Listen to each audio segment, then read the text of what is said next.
आज से लगभग 5000 वर्ष पूर्व महाभारत के युद्ध में भगवान श्री कृष्ण ने अर्जुन को गीता का उपदेश दिया था। कहा जाता है कि गीता में जीवन की हर एक परेशानी का हल है। गीता में कही गई श्री कृष्ण की बातें आज भी जीवन में आगे बढ़ते रहने की प्रेरणा देती है।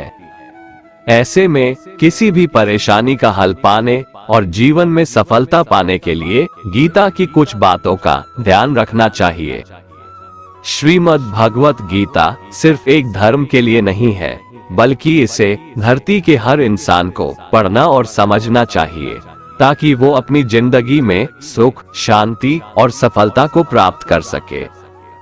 श्रीमद् भगवत गीता एकमात्र ऐसा ग्रंथ है जो मनुष्य को जीने का सही तरीका बताती है। गीता जीवन में धर्म, कर्म और प्रेम का पाठ पढ़ाती है। श्रीमद् भगवत गीता का ज्ञान मानव जीवन और जीवन के बाद का जीवन दोनों के लिए उपयोगी माना गया है। गीता संपूर्ण जीवन दर्शन है और इसका अनुसरण करने वाला व्यक्ति सर्वश्रेष्ठ होता है। कहा जाता है कि जिस घर में गीता का पाठ हर रोज पढ़ा जाता है या सुना जाता है, वहां भगवान श्री कृष्ण आते रहते हैं। गीता में कुल 18 अध्याय है और 700 श्लोक है, जिसे सभी के लिए पढ़ पाना थोड़ा मुश्किल है। इसीलिए आज के इस बेहद ही खास वीडियो में हम श्रीमद् भगवत गीता के 101 विचारों के बारे में बात करने वाले हैं, जिन्हें जानकर आप श्रीमद् भगवत गीता का सही मतलब समझ पाएंगे। इसलिए इन विचारों को आप हर रोज रात में सोने से पहले सुने। तो चलिए जानते हैं भगवत गीता के 101 महत्वपूर्ण विचारों को। भगवान श्री कृष्ण कहते हैं, चाहे आप किसी की मदद करो या मत करो, लेकिन जानबूझकर कभी किसी का दिल नहीं दुखाना चाहिए, क्योंकि जब किसी का दिल आपकी वजह से दुखता है तो हमेशा याद रखना कि आपको भी वो दर्द एक दिन जरूर मिलेगा। जो आपके साथ अधर्म करे, पाप करे, गलत करे, उसे दंड जरूर देना चाहिए। अगर आप उसे सहते हैं तो वो आपके साथ और गलत करता है और आप उससे भी बड़े पाप के भागीदार बन जाएंगे। इसलिए ज्ञानी व्यक्ति को चाहिए कि वो अपने साथ हो रहे गलत का विरोध करना सीखे। बुरा इंसान कभी अपनी बुराई नहीं छोड़ता। आप चाहे उसके साथ कितना भी अच्छा चलो, वो आपको तकलीफ जरूर देगा। इसलिए जो जैसा है उसके साथ वैसा ही व्यवहार करना चाहिए। भगवान श्री कृष्ण कहते हैं, जो इंसान अपनी रक्षा खुद नहीं कर सकता या फिर अपनी रक्षा करने का प्रयास भी नहीं करता, ऐसे मनुष्यों की रक्षा भगवान भी नहीं करते। जिस प्रकार प्रकाश की ज्योति अंधेरे में चमकती है, ठीक उसी प्रकार सत्य भी चमकता है। इसलिए मनुष्य को हमेशा सत्य की राह पर चलना चाहिए। जो इंसान समय की कदर नहीं करता, समय भी उस इंसान की कदर कभी नहीं करता है, और वैसा इंसान जीवन में कभी भी सुख, शांति और सफलता को प्राप्त नहीं कर पाता है। इस दुनिया में परमात्मा के सिवा किसी को अपना मत समझो। यहाँ कोई अपना नहीं है, क्योंकि जब दुनिया के सारे रास्ते बंद हो जाते हैं तो ईश्वर की तरफ जाने वाला रास्ता हमेशा खुला रहता है। अपने आप को भगवान के प्रति समर्पित कर दो, यही सबसे बड़ा सहारा है। जो कोई भी इस सहारे को पहचान गया है, वह डर, चिंता और दुखों से आजाद रहता है। सत्य कभी दावा नहीं करता है कि मैं सत्य हूँ, लेकिन झूठ हमेशा दावा करता है कि सिर्फ मैं ही सत्य हूँ। श्री कृष्ण कहते हैं, बुरे कर्म करने वाले सबसे नीच व्यक्ति जो राक्षसी प्रवृत्तियों से जुड़े हुए हैं और जिनकी बुद्धि माया ने हर ली है, वो मेरी पूजा या मुझे पाने का प्रयास नहीं करते। तुम्हारा क्या गया जो तुम रोते हो? तुम क्या लाए थे जो तुमने खो दिया? तुमने क्या पैदा किया था जो नष्ट हो गया? तुमने जो लिया यहीं से लिया, जो दिया यहीं पर दिया। जो आज तुम्हारा है कल किसी और का होगा, क्योंकि परिवर्तन ही संसार का नियम है और समय के साथ संसार में हर चीज परिवर्तन के नियम का पालन करती है। मनुष्य को क्रोध करने से बचना चाहिए। क्रोध से भ्रम पैदा होता है, भ्रम से बुद्धि व्यग्र हो जाती है। जब बुद्धि व्यग्र होती है तब तर्क नष्ट हो जाता है और जब तर्क नष्ट होता है तब व्यक्ति का पतन हो जाता है। संगति का मनुष्य के जीवन पर बहुत गहरा प्रभाव पड़ता है। अच्छा इंसान अगर बुरे लोगों के संगत में रहेगा तो वो भी एक दिन बुरा बन जाएगा। इसलिए हमेशा अच्छे लोगों के संगत में रहें। किसी का अच्छा ना कर सको तो बुरा भी मत करना, क्योंकि दुनिया कमजोर है लेकिन दुनिया बनाने वाला नहीं। जन्म लेने वाले के लिए मृत्यु उतनी ही निश्चित है जितना कि मृत होने वाले के लिए जन्म लेना। इसलिए जो अपरिहार्य है उस पर शोक मत करो। इंसान हमेशा अपने भाग्य को कोसता है, ये जानते हुए भी कि भाग्य से भी ऊंचा उसका कर्म है जो उसके स्वयं के हाथों में है।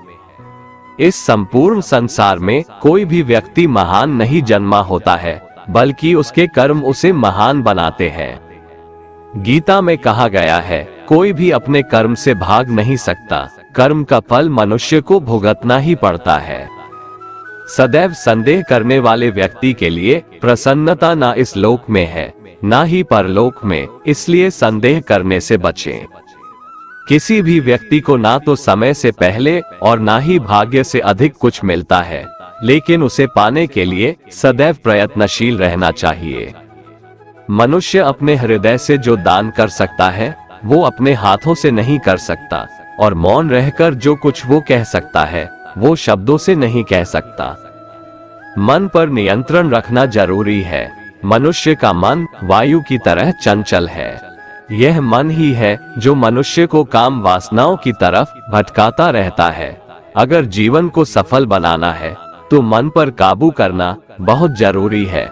मन को वश में करने से दिमाग की शक्ति केंद्रित होती है, जिससे कार्यों में सफलता मिलने लगती है।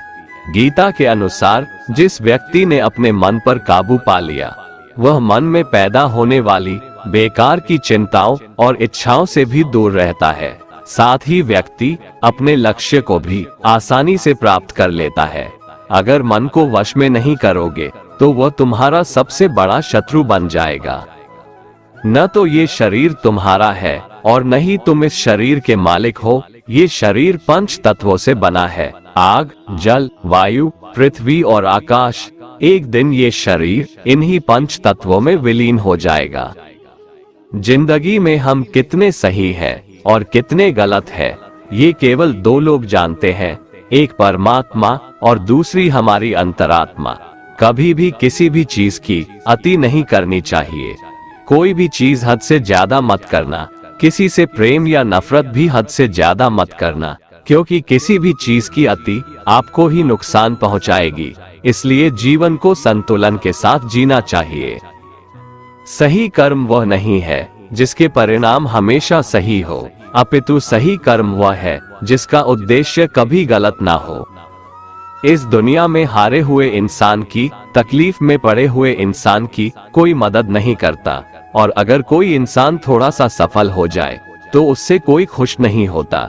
इसलिए अपना दुख किसी को बताओ मत और अपनी खुशी किसी के आगे जताओ मत। कर्म ही सबसे बड़ा धर्म है। भगवान श्री कृष्ण गीता में अर्जुन को उपदेश देते हुए कहते हैं, व्यक्ति कर्म करने के लिए ही पैदा हुआ है और बिना कर्म किए कोई रह नहीं सकता। मनुष्य को परिणाम की चिंता किए बिना अपने कर्तव्यों का पालन करना चाहिए। मनुष्य का आहार हमेशा सात्विक और संतुलित होना चाहिए। जिस इंसान को ये समझ नहीं है कि क्या खाना चाहिए, कितना खाना चाहिए, कहाँ खाना चाहिए और कैसे खाना चाहिए, वो परमात्मा को कभी नहीं पा सकता। सज्जन व्यक्तियों को सदैव अच्छा व्यवहार करना चाहिए, क्योंकि इन्हीं के पद चिन्हों पर सामान्य व्यक्ति अपने रास्ते चुनता है।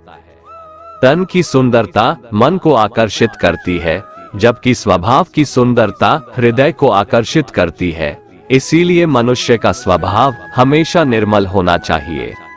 ज्यादा खुश होने पर और ज्यादा दुखी होने पर निर्णय नहीं लेना चाहिए, क्योंकि ये दोनों परिस्थितियां आपको सही निर्णय नहीं लेने देती हैं। जिस मनुष्य के अंदर ज्ञान की कमी और ईश्वर में श्रद्धा नहीं होती, वो मनुष्य जीवन में कभी भी आनंद और सफलता को प्राप्त नहीं कर पाता है। जो व्यक्ति आध्यात्मिक जागरूकता के शिखर तक पहुंच चुके हैं, उनका मार्ग है निस्वार्थ कर्म। जो भगवान के साथ संयोजित हो चुके हैं, उनका मार्ग है स्थिरता और शांति। भगवान श्री कृष्ण कहते हैं, जब जब इस धरती पर पाप, अहंकार और अधर्म बढ़ेगा तो उसका विनाश कर पुनः धर्म की स्थापना करने हेतु मैं अवश्य अवतार लेता रहूंगा। मानव कल्याण ही भगवत गीता का प्रमुख उद्देश्य है। इसलिए मनुष्य को अपने कर्तव्यों का पालन करते समय मानव कल्याण को प्राथमिकता देना चाहिए। चुप रहने से बड़ा कोई जवाब नहीं है और माफ कर देने से बड़ी कोई सजा नहीं है। जिस मनुष्य के पास सब्र की ताकत है, उस मनुष्य की ताकत का कोई मुकाबला नहीं कर सकता। हमारी व्यर्थ की चिंता और मन का भय एक ऐसा रोग होता है जिससे हमारी आत्मीय शक्ति बिखर जाती है। मनुष्य को जीवन की चुनौतियों से भागना नहीं चाहिए और न ही भाग्य और ईश्वर की इच्छा जैसे बहानों का प्रयोग करना चाहिए। अपना काम बनाने के लिए लोग आपकी तारीफ करेंगे, आपसे रिश्ता बनाने की कोशिश करेंगे, लेकिन उनके व्यवहार को सच मानकर अगर आप फंस जाएंगे तो आगे चलकर आपको ही नुकसान होगा। भगवान श्री कृष्ण कहते हैं, किसी के मीठे शब्दों में कभी मत फंसना, बल्कि आंखें खोलकर इंसान को परखना सीखो। अक्सर आपको चोट वही लोग पहुंचाते हैं जो आपके अपने होते हैं, जो आपके दिल के ज्यादा करीब होते हैं। गीता का ये सबसे महत्वपूर्ण ज्ञान है, क्योंकि महाभारत की लड़ाई पराये लोगों में नहीं थी, ये भाइयों की लड़ाई थी, एक ही परिवार की लड़ाई थी। हे अर्जुन, वह जो वास्तविकता में मेरे उत्कृष्ट जन्म और गतिविधियों को समझता है, वो शरीर त्यागने के बाद पुनः जन्म नहीं लेता है और मेरे परम धाम को प्राप्त होता है। वो व्यक्ति जो सभी इच्छाएं त्याग देता है और मैं और मेरा की लालसा और भावनाओं से मुक्त हो जाता है, उसे अपार शांति की प्राप्ति होती है।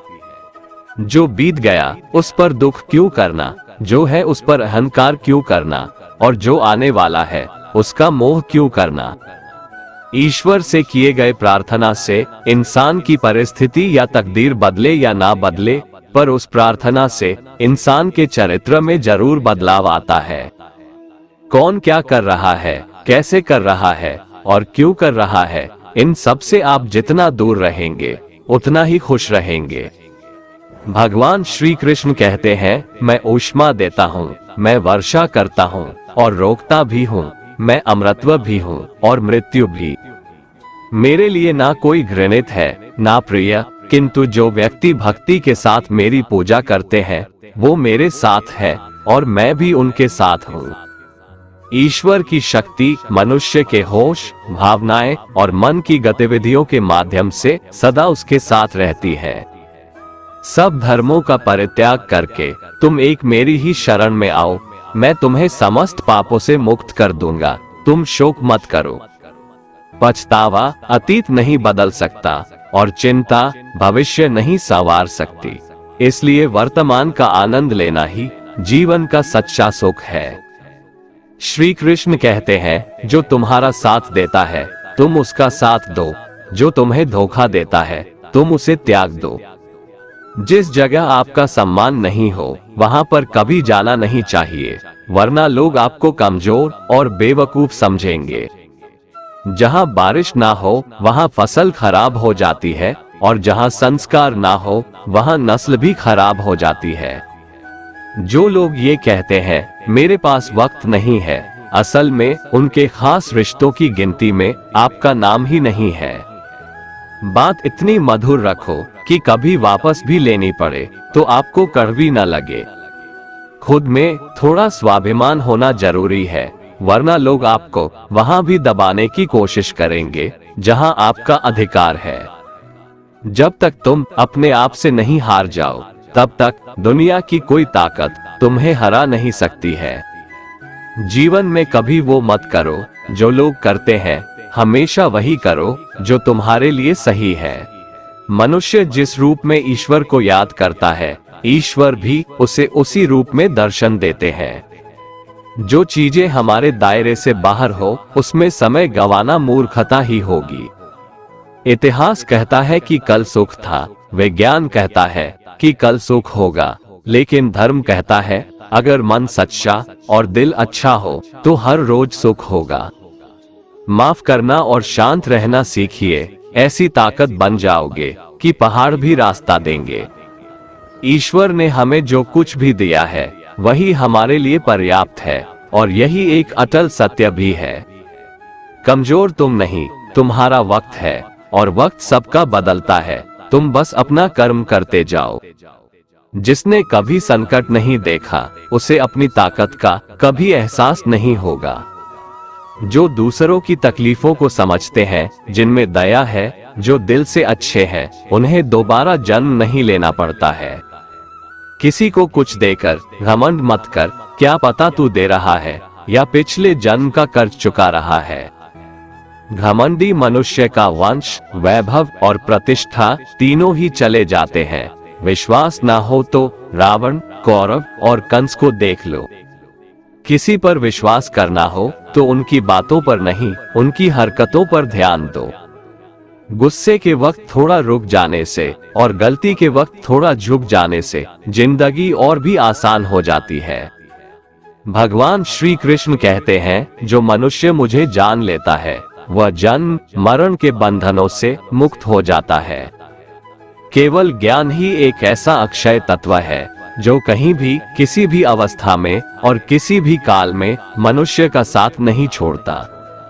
धरती पर जिस प्रकार मौसम में बदलाव आता है उसी प्रकार जीवन में भी सुख दुख आता जाता रहता है। युद्ध हो या जीवन, सफलता केवल 3 शस्त्रों से प्राप्त होती है, धर्म, धैर्य और साहस। कुछ पाना है तो खुद पर भरोसा कीजिए, क्योंकि सहारे कितने भी सच्चे और अच्छे हो साथ छोड़ ही जाते हैं। मित्र गरीब है या अमीर मायने नहीं रखता, बल्कि वो आपके बुरे समय में आपका साथ कितना देता है यह मायने रखता है। धर्म चाहे जो भी हो, अच्छे इंसान बनो, हिसाब हमारे कर्म का होगा, धर्म का नहीं। खुशी के लिए काम करोगे तो खुशी नहीं मिलेगी, लेकिन खुश होकर काम करोगे तो खुशी जरूर मिलेगी। जब आप दूसरों के लिए अच्छा चाहते हैं तो वही अच्छी चीजें आपके जीवन में वापस आती है। यही प्रकृति का नियम है। आपका मूल्य इससे तय नहीं होता कि आप क्या है, बल्कि इससे तय होता है कि आप खुद को क्या बनाने की क्षमता रखते हैं। हंसता हुआ मन और हंसता हुआ चेहरा, यही सच्ची संपत्ति है। कमियां भले ही हजारों हो तुम में, लेकिन खुद पर विश्वास रखो कि तुम सबसे बेहतर करने का हुनर रखते हो।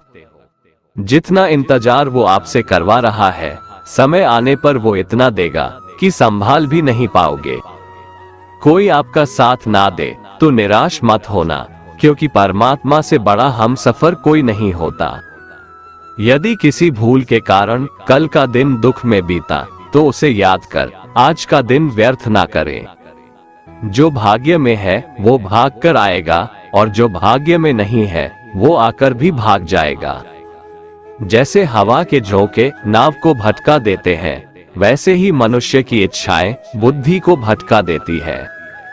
जो मनुष्य सुख और दुख में, मान और अपमान में शांत रहता है, वो मनुष्य मुझे अति प्रिय है।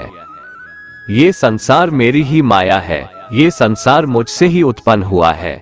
मैं ही इसका पालन पोषण करता हूँ और मैं ही इस सृष्टि का विनाश करता हूँ। मैं भूत, वर्तमान और भविष्य के सभी प्राणियों को जानता हूँ, लेकिन वास्तविकता में मुझे कोई नहीं जानता। प्रेम सदैव माफी मांगना पसंद करता है और अहंकार सदैव माफी सुनना पसंद करता है। अच्छी नियत से किया गया काम कभी व्यर्थ नहीं जाता है और उसका फल आपको जरूर मिलता है। जीवन की सबसे बड़ी गलती वही होती है जिस गलती से हम कुछ सीख नहीं पाते हैं। तुम आज जो भी कर्म कर रहे हो उसका फल तुम्हें कल प्राप्त होगा, और आज जो तुम्हारे पास है वो तुम्हारे द्वारा किए गए कर्मों का फल है। अच्छे कर्म करने के बावजूद भी लोग केवल तुम्हारी बुरी बातें ही याद रखेंगे, इसलिए लोग क्या कहते हैं इस पर कभी ध्यान मत दो। जितना हो सके खामोश ही रहना अच्छा है, क्योंकि सबसे ज्यादा गुनाह इंसान से उसकी जुबान ही करवाती है। कभी उस व्यक्ति पर भरोसा मत करो जो वक्त के साथ स्वभाव बदल लेते हैं। जीवन में कभी किसी से अपनी तुलना मत करो, तुम जैसे हो सर्वश्रेष्ठ हो। सबको अपना जीवन बदलने के लिए समय मिलता है, परंतु समय बदलने के लिए दोबारा जीवन नहीं मिलता है। संयम, सदाचार, स्नेह एवं सेवा, ये गुण सत्संग के बिना नहीं आते।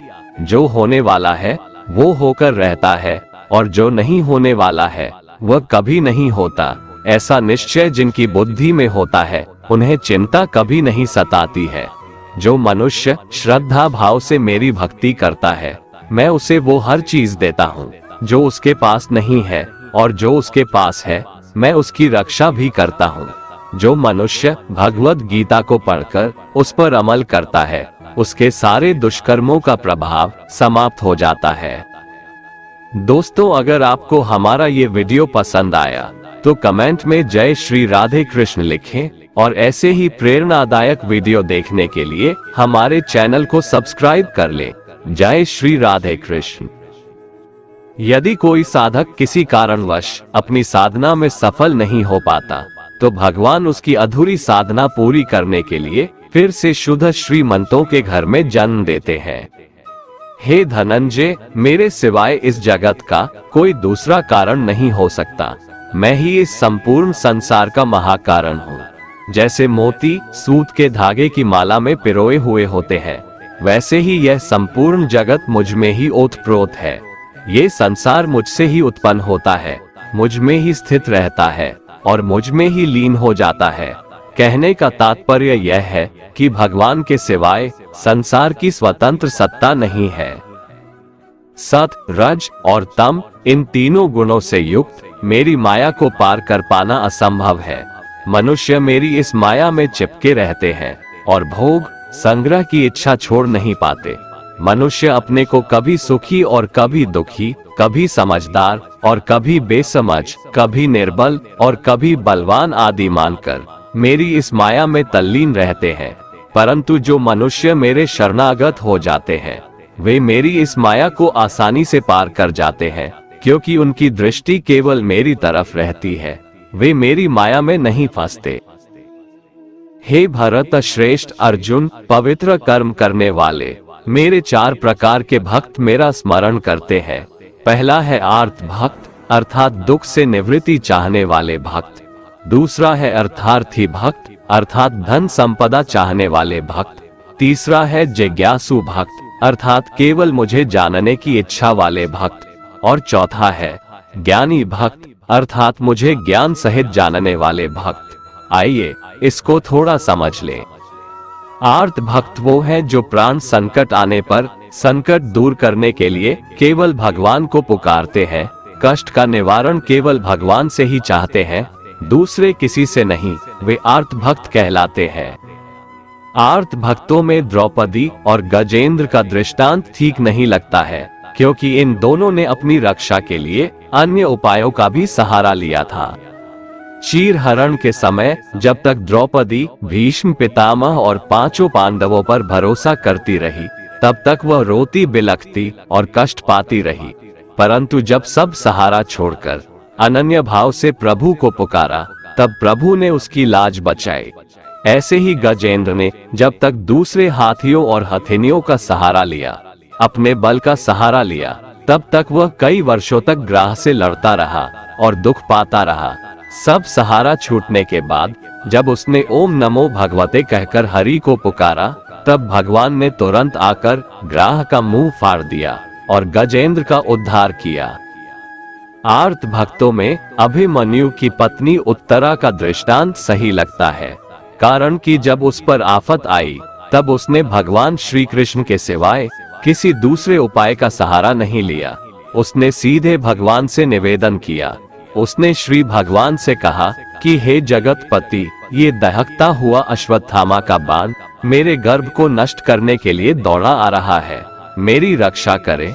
तुरंत उत्तरा के गर्भ में प्रविष्ट होकर भगवान ने गर्भ की रक्षा की और परीक्षित को बचाया। अर्थार्थी भक्त वो है जिनको अपनी सुख सुविधा के लिए धन संपत्ति प्राप्त करने की इच्छा हो जाती है, परंतु उसको वे केवल भगवान से ही चाहते हैं, दूसरों से नहीं। ऐसे भक्त अर्थार्थी भक्त कहलाते हैं। जिज्ञासु भक्त वो है जिसमें भगवान को जानने और भगवत भक्ति की जोरदार इच्छा हो जाती है। जिज्ञासु भक्तों में उद्धव जी का नाम लिया जाता है। भगवान ने उद्धव जी को दिव्य ज्ञान का उपदेश दिया था, जो उद्धव गीता के नाम से भी प्रसिद्ध है। श्रीमद् भगवत गीता में उच्च कोटि के भगवत प्रेमी को ज्ञानी भक्त माना गया है। उनके मन में किसी भी प्रकार की कोई इच्छा नहीं होती, वे केवल भगवान के प्रेम में ही मस्त रहते हैं। प्रेमी भक्तों में गोपियों का नाम प्रसिद्ध है। गोपियों ने अपने सुख का त्याग कर प्रियतम भगवान के सुख को ही अपना सुख माना था। ज्ञानी अर्थात प्रेमी भक्त भगवान से कुछ नहीं चाहता, इसलिए वो भगवान का सर्वश्रेष्ठ भक्त है।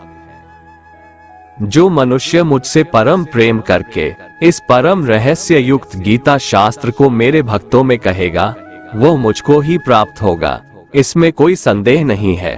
उससे बढ़कर मेरा प्रिय कार्य करने वाला मनुष्यों में कोई भी नहीं है, तथा पृथ्वी भर में उससे बढ़कर मेरा प्रिय दूसरा कोई भविष्य में होगा भी नहीं।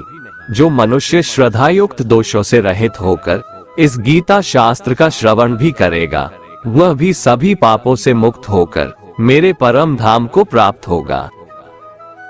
दोस्तों, अगर आपको हमारा ये वीडियो पसंद आया तो कमेंट में जय श्री राधे कृष्ण लिखें और ऐसे ही प्रेरणादायक वीडियो देखने के लिए हमारे चैनल को सब्सक्राइब कर लें। जय श्री राधे कृष्ण।